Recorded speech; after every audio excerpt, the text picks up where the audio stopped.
Une des plus belles motivations à s'initier à la chasse, c'est vraiment tous les bienfaits de se retrouver en nature. En plus d'être en quête d'un animal aussi prestigieux qu'un cerf de Virginie, je vous garantis que vous ne voudrez plus sortir du bois. Le but de cette capsule, c'est de vous aider à être bien préparé à la fin de semaine de la relève à la chasse au cerf de Virginie. Cette fin de semaine-là a lieu à la fin du mois d'octobre ou au début du mois de novembre, selon les années, et c'est une initiative du gouvernement du Québec. Au courant des prochaines minutes, je vais aborder, oui, l'objectif de la fin de semaine de la relève, mais également les conditions d'admissibilité et la façon d'obtenir son permis. Le but de la fin de semaine de la relève, c'est de permettre à la nouvelle génération de chasseurs ou de chasseuses d'améliorer ses aptitudes en compagnie d'un ou d'une mentor. Vraiment, toute personne intéressée par la chasse au cerf de Virginie peut se lancer dans cette aventure en participant à la fin de semaine de la relève. Cette fin de semaine-là est vraiment particulière puisqu'elle est ajoutée au calendrier de chasse habituel et en plus, elle est réservée à la relève. Je vais démystifier avec vous quelles sont les particularités qui vous permettent de participer à cette belle fin de semaine de la relève.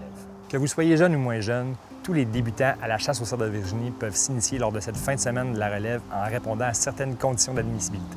Pour participer à cette fin de semaine de la relève, vous devez résider au Québec et correspondre à l'un des 3 profils suivants. Jeune chasseuse ou chasseur certifié, c'est-à-dire que vous avez entre 12 et 17 ans au moment de la fin de semaine et évidemment que vous êtes titulaire du certificat du chasseur approprié selon l'arme utilisée. Pour le deuxième profil, détentrice ou détenteur d'un numéro d'autorisation pour l'initiation à la chasse. Ce numéro d'autorisation vous permet de vous procurer un permis de chasse dans n'importe quel point de vente au Québec. Vous pouvez en faire la demande seulement une fois dans votre vie et si vous n'avez pas de certification et que vous êtes intéressé par la chasse au cerf de Virginie, c'est l'option qui s'offre à vous pour participer à l'activité. Vous pouvez consulter le site québec.ca pour plus d'informations. Pour le troisième profil, nouvelle chasseuse ou chasseur certifié. Pour ce faire, vous devez être âgé de 18 ans et plus, être certifié l'année précédant la fin de semaine de la relève, avoir réussi un cours et l'obtention d'un premier certificat de chasseur code A ou F entre le 1er janvier et le 31 décembre de l'année précédente et il est fortement recommandé d'avoir un mentor. Pour l'obtention de votre permis, si vous êtes admissible à l'activité, il ne vous reste qu'à acheter votre permis de chasse. Pour l'achat de votre permis, vous devrez tout de même savoir dans quelle zone vous allez chasser. Si vous n'avez pas encore déterminé ce point-là, vous pourrez avoir une belle discussion avec votre mentor.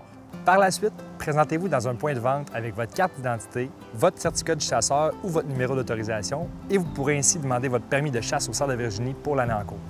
Pour terminer, si vous souhaitez vous lancer dans cette belle aventure d'initiation à la chasse au cerf de Virginie, il vous faudra répondre aux conditions d'admissibilité, avoir un permis et bien entendu avoir un mentor qui va vous accompagner dans cette belle aventure. Si vous avez encore des questions, je vous invite à consulter le site québec.ca pour plus d'informations sur la fin de semaine de la relève pour l'initiation à la chasse au cerf de Virginie. Je vous souhaite bonne chasse et à bientôt.